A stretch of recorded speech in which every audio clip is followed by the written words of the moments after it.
Hi fries lord. దేవుని పరిశుద్ధ నామానికి స్తోత్రం కలుగును గాక.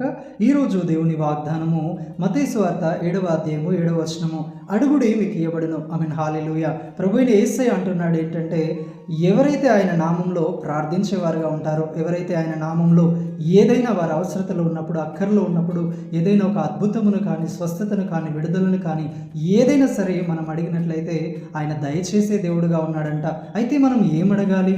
మనము పరసంబంధమైన వాటి యందు దృష్టి ఉంచి శ్రేష్టమైన ఈవులను, శ్రేష్టమైనటువంటి వరములను, శ్రేష్టమైనటువంటి ఫలములను మనం అడిగేవారుగా ఉండాలి. ఇంకా నిత్య జీవమును, జీవజలములను మనం అడగాలి. నీవు ఆత్మీయ దాహమును కలిగి అడిగినట్లయితే దేవుడు పరిశుద్ధాత్మ అనే జీవజలమును ఇచ్చి ఆ జీవజలములతో నిన్ను నింపి నీ జీవితమును చిగురింపజేస్తాడు. ఆయన ఒక అందమైన జీవితాన్ని నీకు దయచేస్తాడు. ఆత్మ నడిపింపులో నిన్ను నడుస్తాడు.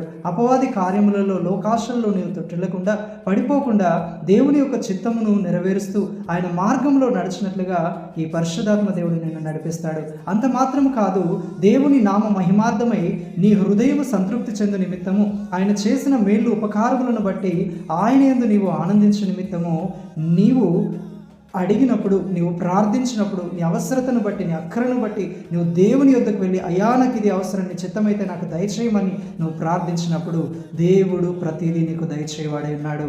ప్రభువటి కృప మనందరికీ దయచేయును గాక. Amen. Praise the Lord. May God bless you all.